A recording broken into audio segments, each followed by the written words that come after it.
distilled 10 years of combined YouTube experience into this one video. YouTube is more like Netflix than it is like TikTok. This is the mistake that we made. Exactly, that's literally what we did. For months, and we just couldn't figure it out. But unless you're very clear on this is why someone will come back to your channel. That is one of the fastest ways to burn out your team. If you're a serious creator or you work on a creative team, this is gonna be the complete playbook to go from 0 to 100,000 subscribers on YouTube. Well, I'm Mike, this is my little brother Matty, and we both left our jobs as medical doctors and disappointed our parents to build a creator business because we're obsessed with content and we want to help you share your brand story. So we've made over 700 YouTube videos ourselves, we've grown multiple channels, we have one with over 1.3 million subs, and we've helped dozens of creators grow as well. But we're not just going to be sharing generic advice, right? Like make better thumbnails or, pick a niche. That's not what you need. These are going to be tactical strategies for what, when, and how to organically grow your brand presence. So step number 1 is actually not about making videos, but becoming a video creator. The reason why most channels don't reach 100,000 subscribers or, grow at all is not because of the quality of the content, it's because of their mindset. I think the biggest mindset shift that we had to adopt in order to see any significant growth was we couldn't treat YouTube like a side quest. If you want to grow, like you're serious about growing, you have to become a creator. It has to be part of your identity. Like you want to show up, you want to live and breathe on YouTube. You have a desire to share your message. It's the difference between being an amateur versus being a professional. Even if you're not a professional yet, but it's like having the aspiration and having the desire to get good enough to become an expert. And that's a big problem with a lot of brands, especially the ones that we consult with. They want to just be like, oh, can we just show up for 2 hours a month, film some content, and then we grow on YouTube? There's such a deeper component to it that needs to come through. Yeah, that's why we always say that if you are a brand, then you actually need to think as a creator, right? And when there's big brands, big companies, and that you actually have no face of the channel, you have no one that actually wants to embody that of the creator, then it's a lot harder to grow. And so maybe an easier way for us to explain this idea is to set some expectations about what it takes. I think the first one is to commit at least 2 years into this journey. That's how long it's going to take to really understand, is this a path that you want to do? And I feel like most channels don't even get to 100,000 subscribers in 2 years. You should treat this as going to school and getting a degree or doing an internship. That is, if you want to get something significant out of it. And so I actually want to break down 2 years here into why this matters so much. Yeah, day 1 is ready. This is launch date here. Based on data from YouTube and the creator economy, it takes about, on average, if you're a serious creator and you do this consistently, it takes 5 months to get monetized, to earn your first dollar. The next milestone that you might reach a year after you start posting content consistently as a serious creator, this is where your revenue usually surpasses your expenses. Basically, up until a whole year, you are net negative, and now you finally break even with the work that you do. But the time investment that you're putting in is not really counted in how much you're spending to do this anyways. This is just in the trenches. And then not too long afterwards, this is about 12.7 months is when you're able to go full-time. Now you're all in. Let's go. And then it's actually later on, 18 months is when you can actually fully support yourself. So a year and a half of YouTube being consistent.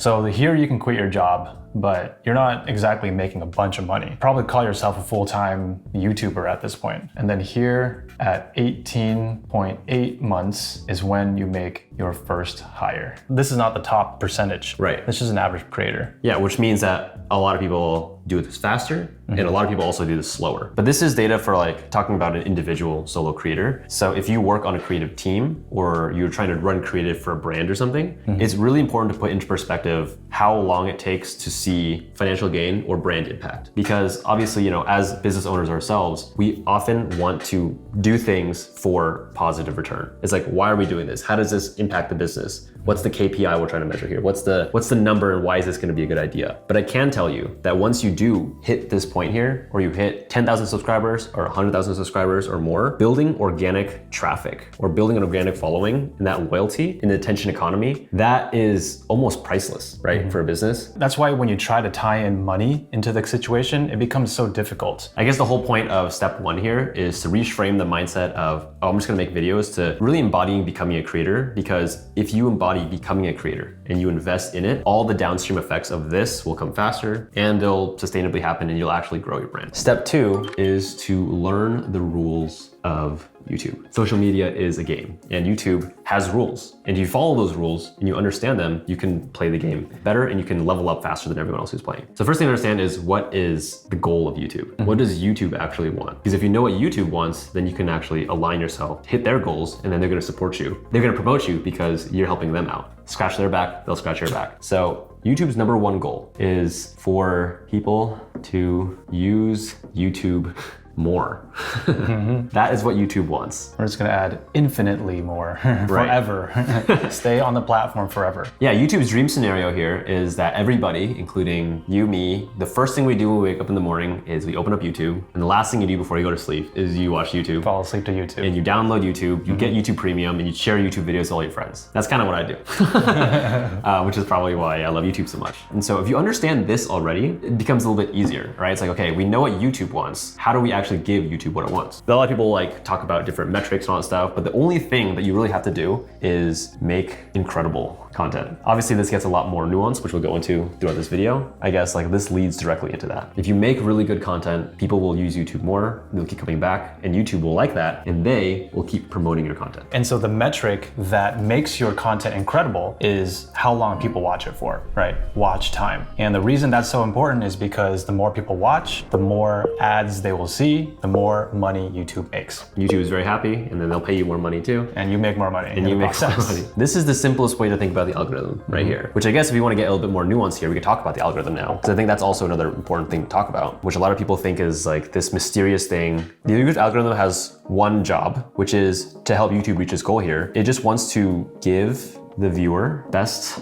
content for them. So if you watch a cooking video, for example, you come back to YouTube tomorrow, you're probably gonna see a few cooking videos on your home feed. If you like watching Dota videos, you're gonna see a lot of Dota videos. If you like watching how to make money videos, you're gonna see more how to make money videos. The YouTube algorithm is really that simple. And I think a lot of creators get it twisted. They're like, oh, why is YouTube algorithm not respecting me? Or why is it not pushing my content? It's because you're not doing this. You're not making it easy for the algorithm to give the viewer the best content for them. Whatever decisions you make, and like if you're ever thinking about why is my content not working, just think about this line right here. Is what you're doing helping the algorithm do this, right? The algorithm is actually on your side. YouTube wants to help you, but you have to play by the rules. So the way that you play this is you want to tell the algorithm what your channel is about. And the best way to do that is to make a lot of content about the same thing, right? So if you love cameras, you just make dozens of videos about cameras, camera gear, camera equipment, everything about cameras. But the flip side of that is, let's say one day you make video about cameras, and then another day you make video about cooking, and then the third day you make videos about working out. The algorithm doesn't know how to categorize your channel. Are you a cooking channel or are you a camera channel? So you want to give as much data to the algorithm that is consistent so that the algorithm knows how to categorize you. And then when it categorizes you, then it knows, oh, these are the people that should be watching your content. And the algorithm will send those people your way. There's an argument even made like for people who are just starting on YouTube, even brands that are starting on YouTube, to just get like 10 videos out almost as fast as possible that are all on the same topic. So you're like quickly training the algorithm, and then it's a lot easier for any one piece of content you make to pop off because it already knows, all right, this is probably the type of person who's gonna watch this. Yeah. So let's just start there. And for some reason, when a lot of YouTubers make a video that takes off and becomes successful, the thing that they should do is make more of that video, but they don't. For whatever reason, they just think, oh, I've mastered that type of video. I've mastered that topic now. Let me move on to a different topic, and then they make a different video. That's not what you want to do, right? If something works, do more of it. Don't go and do something else. And I think you're so passionate about that is because this is the mistake that we made. Exactly. That's literally what we did for months, and we just couldn't figure it out. It's so obvious. You can't really tell until afterwards that you made that mistake. So rule number one here, number two, and the last thing I want to talk about for understanding the rules of YouTube, and this is pretty important. YouTube is technically social media, but it's actually not like social media. YouTube is more like Netflix than it is like TikTok. YouTube is more like Hollywood than it is like Instagram. Because on YouTube, if someone wants to watch your video, they have to click on it. They have to choose to watch it. They have to choose to watch your content. So unlike TikTok, where you're just scrolling and the content just starts playing and it just feeds it to you because you're looking at one video at a time. No, YouTube is different. YouTube, you have to see a title and thumbnail, and you click on it, and you decide if you want to watch it, just like you would with Netflix. So YouTube is not a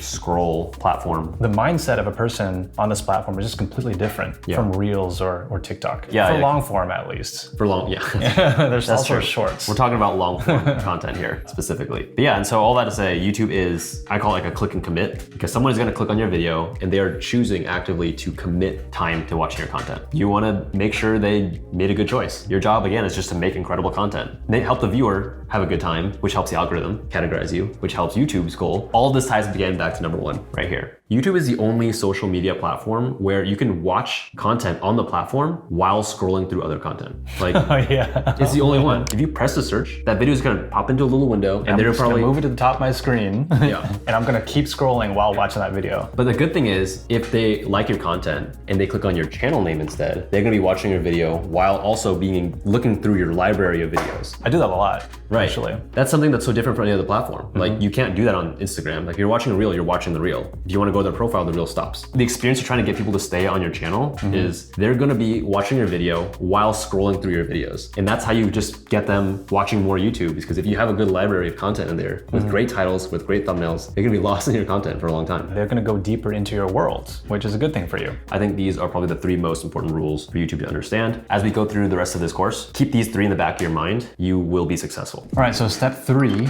is, what is my niche? A big question that everybody always asks first. And they get stuck on. And they get stuck on, yeah. I would even say, like, that is the wrong question to ask. The question would be, what is the transformation? So what is the difference here? So if you're thinking about what is my niche, right? You're trying to find, what topics do I make, right? What do I talk about? But that thinking is a very me-centric thinking, right? You're thinking more about yourself, like, what content do I want to make? But if you think about transformation, now you're thinking about your audience. It's them-centric. Is what content do I want to make for my audience? What is the transformation that they want? How can you help them? And as a brand who wants to build an audience, you got to put your audience first. Your whole goal is to tell your brand story. And your brand story might include you, like, you might be part of the person who would follow your brand, but you're not the only person. I guess what I like about transformation as opposed to niche is that transformation is much more specific, which is great. You want to get as specific as possible with who that person is. So let's take a look at what this looks like. So on this side, the niche would be, let's say that you're thinking, oh, I want to make videos on personal finance.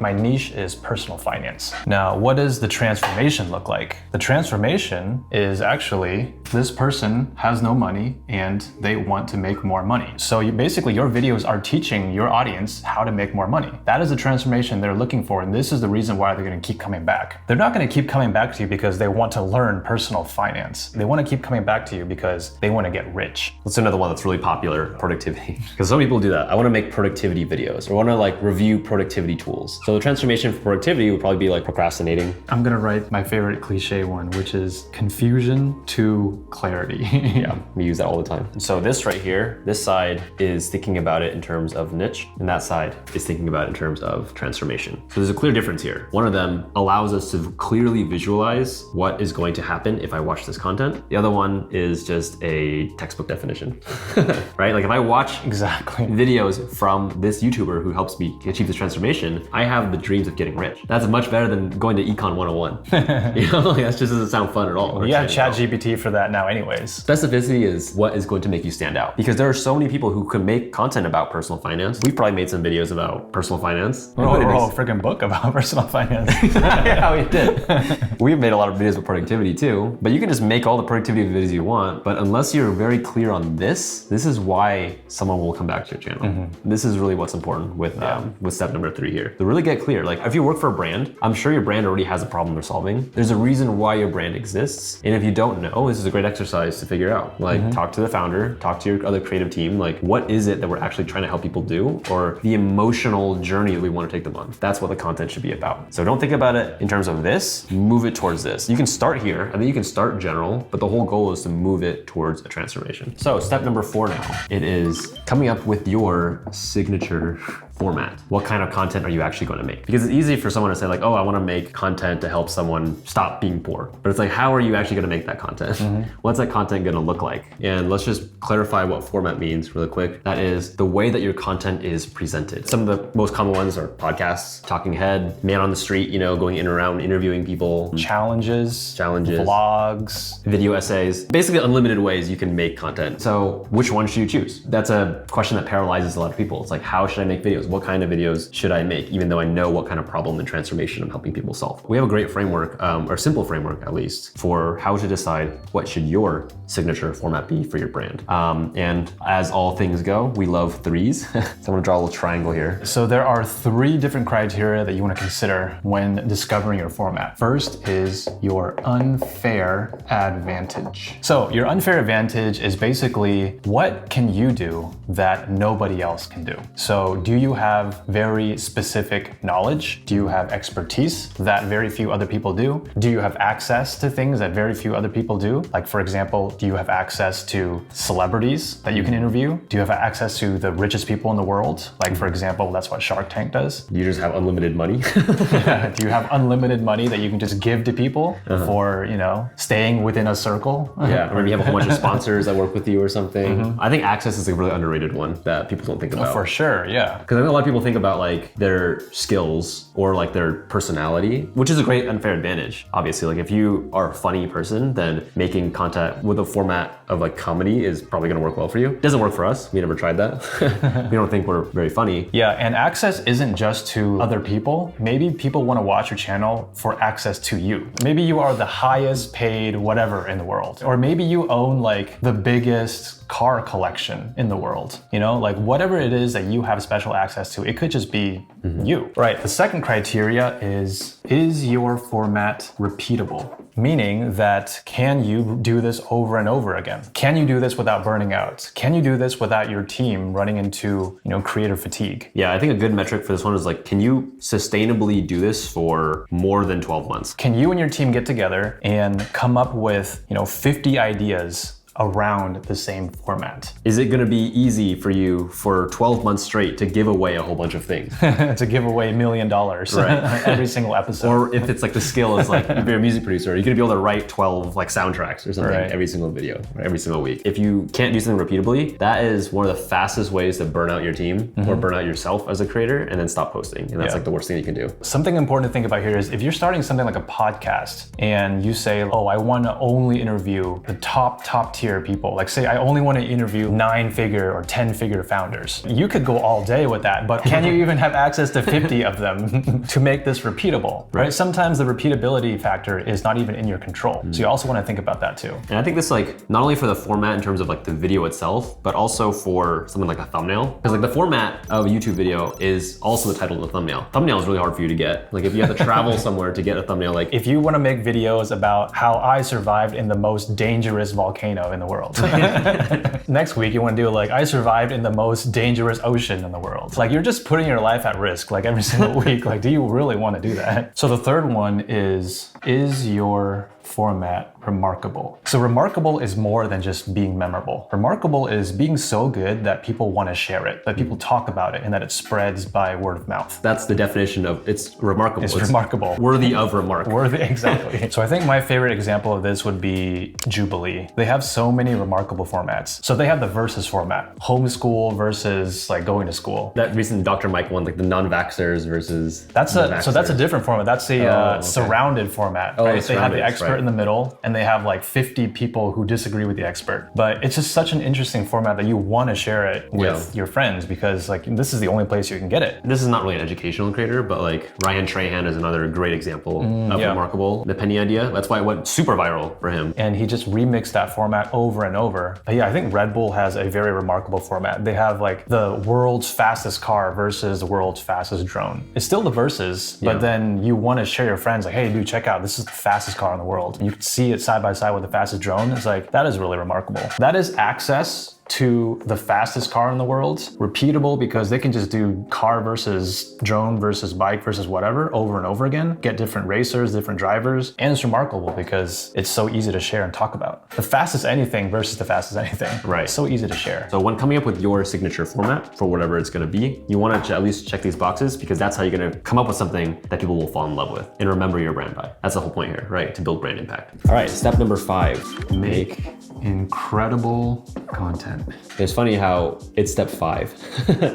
And it just shows like how much prep work and thinking and strategy goes into play of how brands actually can grow. So again, let's just simplify things because we could literally talk about making incredible content for weeks. What are the most important things to focus on when it comes to making incredible content? What are the things that we as creatives spend the most time doing? It's coming up with great ideas. That's probably like the most important thing for content on YouTube is what is the idea? What's a freaking concept gonna be? Even like a pre-step of idea is understanding what is the goal of this piece of content gonna be? Because depending on what the goal of the content is, it shapes the idea a bit differently. If you're trying to go mega viral, then the idea that you're gonna look for or try to come up with is gonna be different from something that's very, very like sales focused, right? Or like a product launch. That's a very, very different concepts. If you're trying to grow your brand impact or your brand reach, then you want to go for ideas that actually can reach more people. When thinking about a great idea, this is like the most important thing for YouTube. Before you make any content, before you script anything, before you edit anything, before you film anything, if it's not gonna be like a validated good idea, you're gonna be wasting all that effort that comes afterwards. To simplify what makes a great idea for YouTube, I like to think about it in 3 criteria again. Criteria number 1 is we want the piece of content to have a high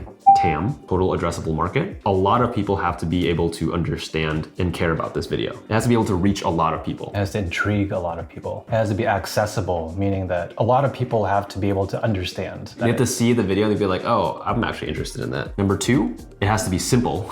If you can explain it in as few words as possible, you should be able to like communicate the idea in like a one-liner, probably for YouTube in like 50 characters, so it doesn't even get truncated. Like short, simple titles. And the last one here is it has to be relevant. So relevant versus irrelevant. If someone made a video right now about like Majora's Mask right now, that video game's like 10 years old, like it's not relevant right now. No one's gonna care about it. Even if it is simple and so a lot of people could be interested in it. The important question we want to answer here is why now? Why are you making this video right now? And if you can't answer that question, is it really an idea worth pursuing? So another way to think about this for TAM, is this understandable to both a 7-year-old and a 70-year-old? That just means that it's accessible to a wide range of people. And I wouldn't even say understandable. Is it interesting? Is it intriguing? Yeah. Right. To all these people. So let's do an example, right? A low TAM would be a video about the NASA X-43. Like, do you even know what that is? Like most people don't even know what that is. Spaceship? It's a plane, yeah. Oh, a plane. How would you reframe that so that everyone would be interested? What's special about it? It's the fastest plane in the world. So you would reframe that as... I would use that. Exactly. The video title would be the fastest plane in the world. Everybody would understand what that is. But if you just say sneak peek at the NASA X-43, then only like a niche people who would understand what that is would actually be intrigued. Yeah. So same idea, same video, but you just gotta reframe it for more people. So for simplicity, you want to think about it is it understandable at a 7th grade level? Because most people are at a 7th grade reading level. And so when you're, especially for educational videos or sharing information, you wanna make sure that you explain it in a way that is accessible to everyone. It's not even about dumbing things down. Simplicity is actually your responsibility to make something interesting. A simple idea is a lot easier to grasp and understand, and it's clear. Like a clear idea is always gonna be better. That's the whole point here. But if you ever have to struggle and someone's like, oh, what's the idea? And you're like kind of beating around the bush, you're like, well, I kind of want it to be like this, but kind of like this. And if they're like lost at any point, it doesn't matter if They it's already like, scrolled past you at that point. right? Like the whole point is we want to make it easy as possible for someone to get into your video and be curious about it. And simplicity is really what sells. So then relevance is why now? Right. The opposite of relevant is irrelevant. So for example, something that's irrelevant would be if you made a video right now today about like, oh, these are the best features of the iPhone 6. Sure, it's pretty simple to understand that. A lot of people used the iPhone 6 in the past, but Exactly. it's just irrelevant. But It's not, yeah. Or like talking about like the best moments from the NBA finals from 2022. A lot of people probably cared about it, just not relevant right now. So this question is actually really important too for making an idea go viral or like getting attention. People want to know why now. This is why like propaganda, news channels, any trends, product updates, launches. If anyone's in the AI YouTube scene, seen. Every day there's a new, this new feature from OpenAI just came out. Oh, this new Claude feature just came out. Oh, this new Gemini. And all those videos kill it. Because AI is so relevant right now. Everyone just wants to know, wants to watch it. These are the 3 criteria for a good idea. And so whenever you're thinking of your ideas, run it through these filters, make sure it's simple, make sure a lot of people can get curious about it, and make sure you're answering the why now. So this is step 1 for making great, incredible content. Now that you have come up with a good idea, step number 2 is now we need to package it well.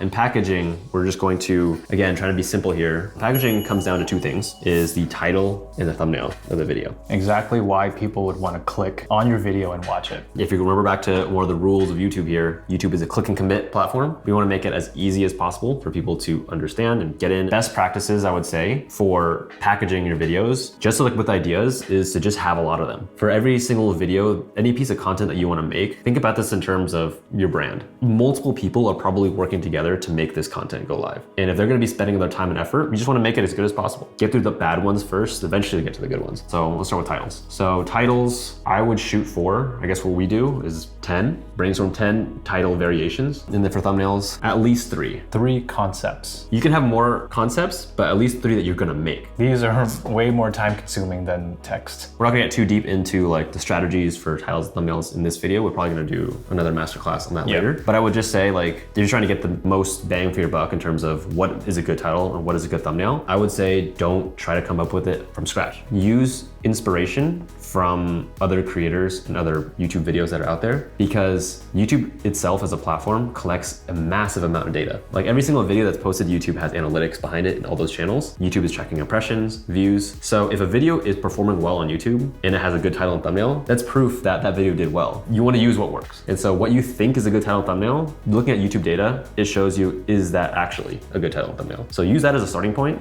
and then just kind of remix and imitate those ideas to package your own videos. So we were scrolling through and we saw this title and it was like, I read 300 business books and these are the top lessons I learned. And we're like, oh, okay, that's interesting, that's in business. But then when I was on the cooking side of YouTube, I saw like, I baked this recipe like 500 times and this is what I learned. And you go to the fitness niche and you see like, oh, I tried this diet for like 300 days. Then you start to think, oh, this pattern is a recurring format across so many niches that how can you borrow that and use it for your title, right? So we ended up making a video about like, I made 700 YouTube videos and this is what I learned, right? And that's where it came from. That might be one of the titles we try for this video, who knows? Exactly. Same for thumbnails though. You commonly see like the before and after concept thumbnail. You see it work for so many different niches. Right. Try it out for your video. The overhead shot. Overhead shot, yeah. Popular one too. As you're searching on YouTube or using other tools at your disposal that you can find winning ideas like this, you want to find out what are the patterns that are working. What's the recipe that made this work? And you can try to adopt that into your content. That's the best place to start and the best place to learn. The more you start studying what's working and what's not working, you can start to build up this muscle of like, this is what people like. This is what people want to click on. And then just start remixing those ideas for yourself. And the last thing here, we're gonna lump it all together, but this is the actual content itself. Interestingly enough, 1 and 2 have a much bigger impact on your video's performance than number 3 does. But of course, content is always king. Like you do want to have really great content because when people click on it, you want to make sure that they feel like their time was well spent. 1 and 2 is all about clickbait. It's not clickbait, but it's like, clickbait is you get the click, but the content doesn't match the idea of the package. That is clickbait. Right. Getting them to click and then making sure and that then fulfilling on that. They're having a good time. Making a promise and then fulfilling the promise. So for content, I think about 3 parts of content. All you have to worry about really is the hook, the beginning of the content, body, and then the conclusion. And there are very simple things you can do for each one of these that just make your content really bingeable and make sure that people will fall in love with your stuff that you do. The most important of these 3 is the first one, the hook. Because like Mike said, we don't want to clickbait them. They clicked in. The very first thing that happens in the beginning of the video is they have to understand, is this clickbait? Yeah, did I just get scammed? So just make sure that they know what they're getting into. Either show them the result of whatever the idea is. Get the highlight reels, put it in the front to drive the intrigue. If we don't get vaccinated with Jesus, we will face God on Judgment Day. If you're making a video about, I went to Australia and saw the tallest person in the world, the first sentence that you say and the first clip they should see is they should see you with the tallest person in the world. Or at least like cliffhanger into it or something, like build up to it. Hook is definitely just making sure that the curiosity is satisfied, but you also want to open more loops. You want to make sure that there's going to be more juicy stuff that they're going to learn, they're going to get into throughout the content. The body of the content, this one is really all about storytelling. One of the best things you can do for your content is to tell a story with it. If you think of stories have some kind of transformation that happens in them. We talked about transformation for the channel overall, but within a big transformation of, like we use going from broke to rich, there are a lot of sub problems that exist there. And all of your content should be answering all of those sub-problems. The best way to answer a problem is to share a story. Either your story, the story of people that you work with, stories of historical people, stories that are happening in the world. Yeah, I mean, stories is just how people remember things, and it's how people make emotional connections with each other. So study storytelling. That'll help you make incredible content. You can link a video down in the description. We have a few of those. And the last thing is the conclusion of the video. This is also really important for, again, going back to the rules of YouTube. If you want people to stay on the platform longer, the conclusion of the video is it should actually just be another hook. There's a metric in YouTube analytics that's really underrated that people don't look at enough, which is end screen click-through rate. At the end of your video, if you're not intriguing someone to watch another video, you are not doing YouTube a service. Like remember, YouTube's goal is they want to get people watching more content. Your job is to help them do that by creating another hook at the end and then linking them to another video. Preferably your video, so they can just get looped into your content and just binge on there forever. But that's how you increase watch time. That's how you increase this other metric that YouTube has that don't really share, which is session time. So how long does a person actually stay on YouTube overall? That's the whole point of the conclusion. This is the recipe for making incredible content. And now finally on to step number 6, which is the last step here, is scaling this and making sure you get better and better and you actually reach your goals. Because to get to 100,000 subscribers, if you want to get there in a timely manner and you want to build brand impact, you're going to need help. The way that we like to think about this and the way that we live by is the actual saying is systems run businesses, but I'm gonna say channels this time because since we're talking about YouTube. Systems run channels and it's people who run systems. So the reason we say this is because we made the mistake of trying to hire too many people before we even had systems in place. And so we were trying to grow our channel by bringing on a video editor, bringing on a thumbnail designer, script writer, right? All these people. And we didn't know what to tell them. We didn't know what they were supposed to be doing. We didn't have any systems for them to run. And so that just created a mess and just set us back further than we expected. In order to get good and grow fast, you actually want to do it yourself first. You want to know how to somewhat edit your videos, make your thumbnails. You want to know how to write your own scripts. Then you can build a system around a repeatable process for your script writing or for your thumbnails. And then you hire people in to run the system that you built. You plug them in. And ideally, a lot of our business mentors say this, is that if you can find people, teenagers who have like zero training and zero work experience to come into your business and run your systems for you, and they're able to do that, you have a good system. Then you have great systems. Like think about Starbucks or McDonald's. They hire teenagers to run like their billion-dollar corporations because their systems are just so dialed in. I mean, like we're not experts here. Our systems are still developing. The thing about systems is you're always refining them. And the more people you bring in to work the systems, they're gonna give you feedback on the systems. You can keep improving them over time. Now let's break down systems even further. What are the main systems that took us from 0 to 100K subs, or what do we think would get people where they need to go? And then we'll plug the people into them. So the first system, I think one of the first systems is just content organization. Instead of having all of these ideas like in your head, you just need a place to put them down and you need a place to collaborate on them with. Content calendar. You need to know what content you have in the pipeline. You need to know what stage it's in. Is it scripted? Is it filmed? You want to have it in the calendar so you have accountability and deadlines for where you're going to reach them. More important, especially if you're working for another creator or a brand and you want to batch content together, it's a lot more efficient if you know like we have 5 pieces of content that we can film at a time. Knock it all out. Easier for the founder, easier for the creators, easier for the editors to just get batched work and then just fulfill on it over time. When we first started, I think we were just doing like video week by week and it felt like we were on a hamster wheel. Just a hamster wheel. Yeah. It's just like, oh, what's the next video? What's the next video? Like just constantly like the day before trying to put a title thumbnail together, very slow growth. But when you can start planning things ahead, that's when a lot of the unlock moments happen. So content calendar, great place to start. Use digital software to do this. Some of the best tools that are out there, like Notion is a big one that we've used. Tana is another one that we've been playing around with. ClickUp, I think, is another big one. Trello, Asana. Yeah. I mean, you want your systems to be shareable. If you're doing an analog system, like how hard is that to share with? It's impossible. Yeah, exactly. You can't share with your video editor who probably lives, halfway around the world. So next would be a brand kit. Brand kit's important. I think a lot of people think of brand kit as just like, oh, what kind of typography are we using? And what's the color palette? Brand kit is a little bit deeper. There's a lot more involved than just a brand kit. It's kind of all the pre-work that we've done from steps 1, 2, and 3. It's like, what are the formats that we're doing?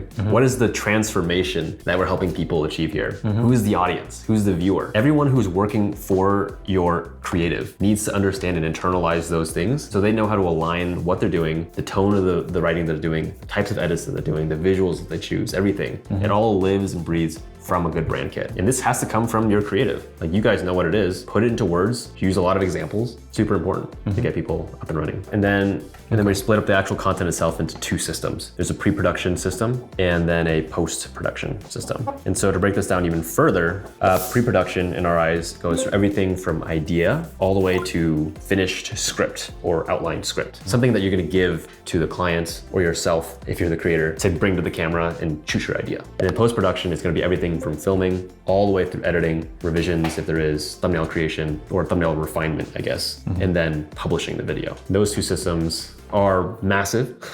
But yeah, these are, I guess, the bare bones, I think, what you need to scale your channel. And so now that we have these systems down, what are the people that we plug into these systems? So people is where it gets a little bit tricky because it obviously depends on, there's so many factors that go into play with what kind of people run these systems, depending on how, are you a solopreneur? Are you a solo channel, a solo creator? You're doing all of it. You're doing all of it. By yourself. If you're like a one-person business, the first hires you make are probably gonna be different. If you work on like a big enterprise and you have a huge marketing team, they probably already have like a head of creative, head of whatever. There's no copy-paste answer for this. But we, having like worked on bigger teams, we have a different perspective on how to think about what people should run these systems. At the top of it, there are kind of two people who are running this whole system. We just think about it like a Hollywood production. Every movie would have a director and a producer. So in simple terms, the director has the idea and the producer makes it happen. The director is probably going to put together the brand kit and the producer makes it happen. So the producer is probably going to manage the content calendar. So I guess we should flip this, but basically the producer keeps people on track, makes sure that deadlines are met, makes sure that the videos are created, whereas the director makes sure that the videos are actually aligned with your goals. Make sure that the artistic direction is correct, make sure that your message gets through. What kind of people would they want to work with to help execute on these things? These guys are working probably pretty close together to make this happen. Yeah, they're talking and they're like, we need help, right? So if you had to break down the director's role, right off the bat, it would be script writers to help with the pre-production process. It would be researchers if you're trying to make, especially educational videos. The director is all about coming up with ideas. So someone to help with ideation. And the producer, who's responsible for the content calendar and responsible for the videos getting published and out there, they would probably have social media managers helping with their work. I guess in the middle, the directors and producers both interact with the video editors and the designers, thumbnail designers. Yeah, that's kind of how we think about a big picture. But like, you know, if we're actually gonna go more technically step by step, the first hires you're probably gonna get are video editor, knowing that these hires or people that we work with are going to work with them. And I would say video editors mainly because this is the most time-consuming part of the process. And I would say like the ceiling for the skill level is just so high. So like, do you actually want, as a director, do you want to spend your time getting better at video editing? You probably spend more time getting better ideas. Video editors is a great first hire to do